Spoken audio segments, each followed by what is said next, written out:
So I recently completed my PhD on the concept of happiness in Charrière's complete works. And as Suzanne said, I was one of the first doctoral students to have access to this database. And to say that it has been helpful is an understatement.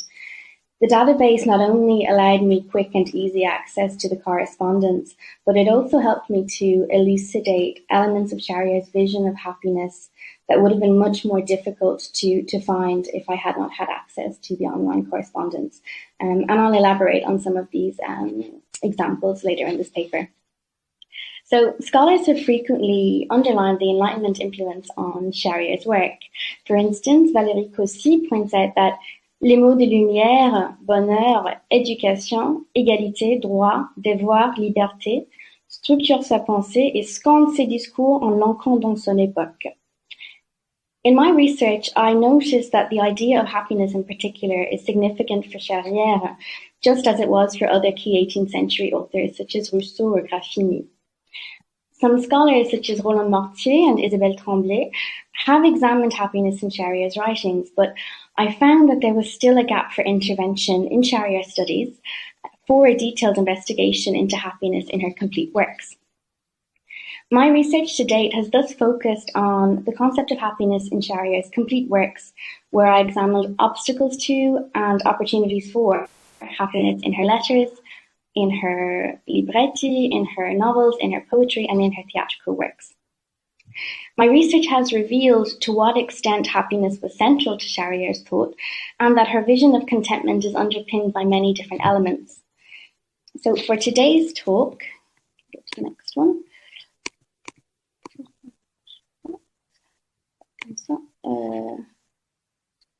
Today's talk, I picked two of these elements that are so central to Charrière's conception of contentment, namely the act of writing and the role of music. I will therefore begin with a brief look at Charrière's general perception of happiness, followed by analysis of writing and subsequently music. With this approach, I hope to show that both writing and music serve as key opportunities for contentment in different ways in Charrière's correspondence, but also how both equally reveal significant details regarding Charrière's approach to the pursuit of happiness. While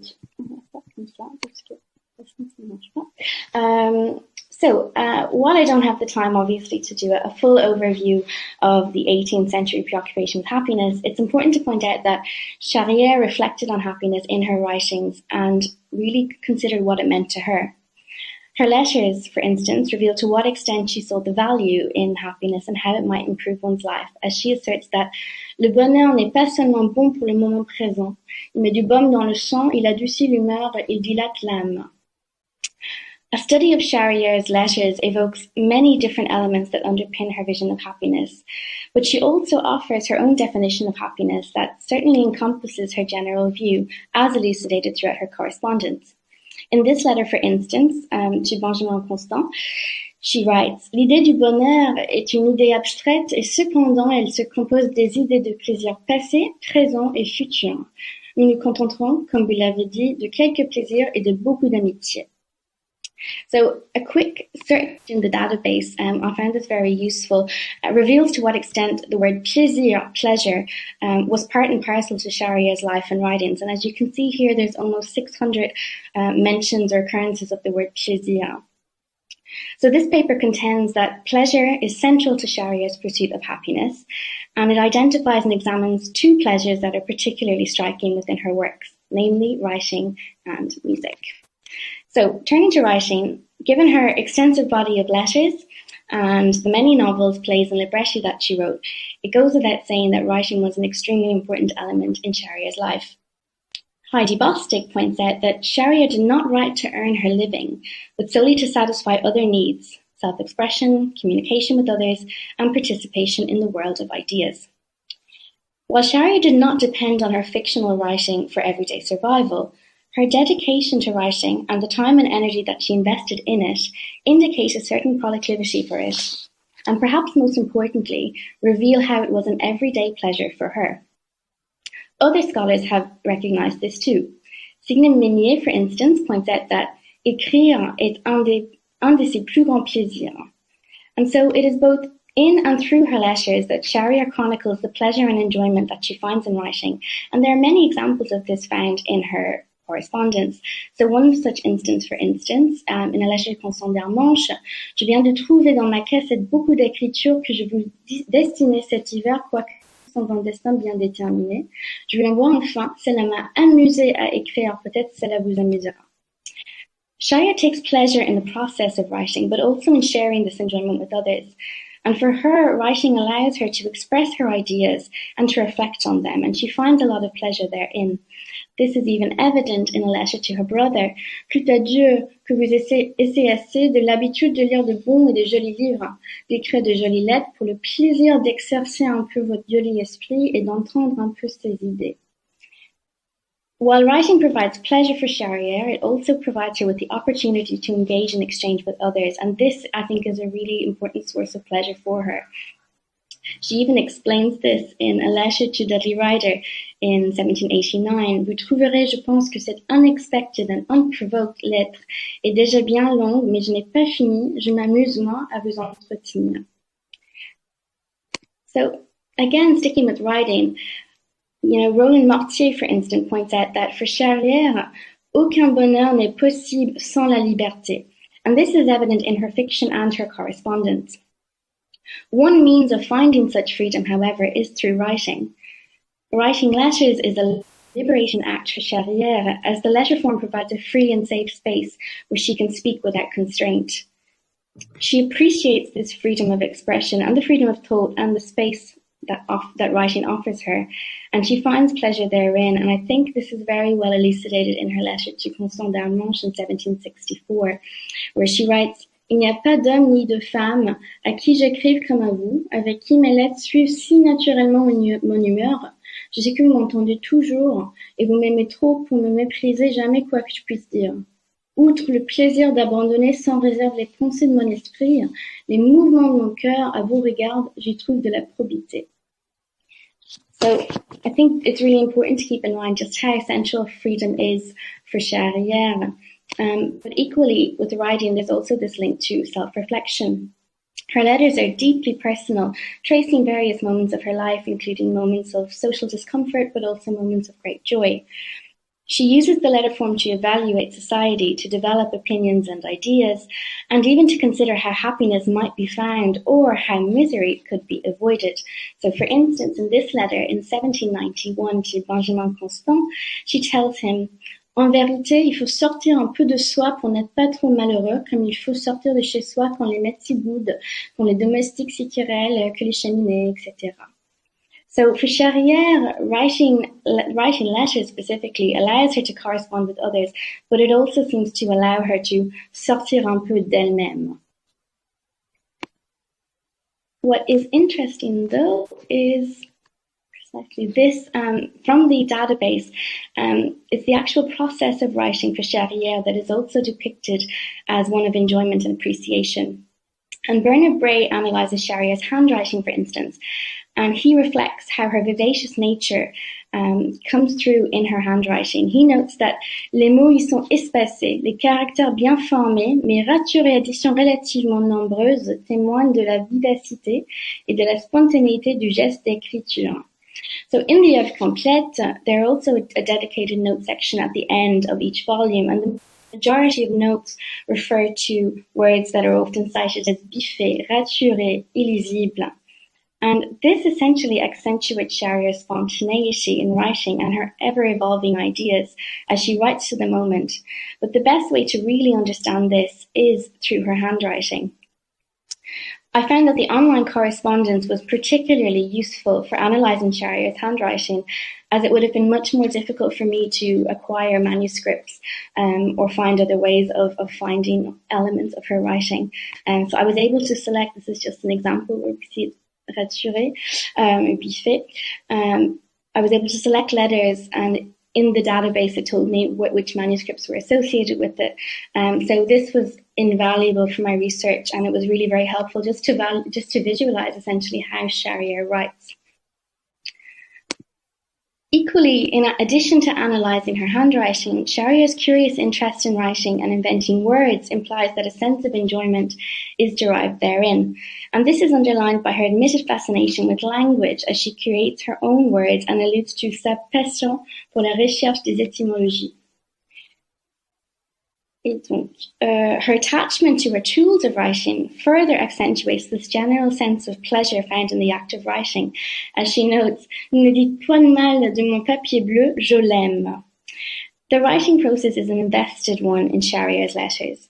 She details her manipulation of her handwriting just so that she will have enough space to write all that she wishes.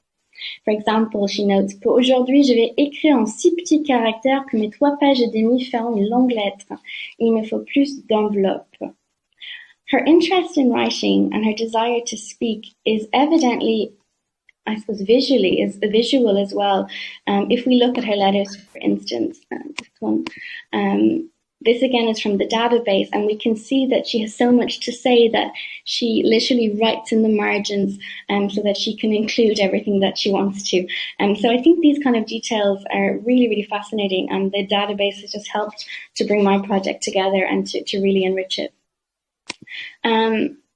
Equally, it's important to point out that Charrière does not only find contentment in writing letters, but also in writing fiction.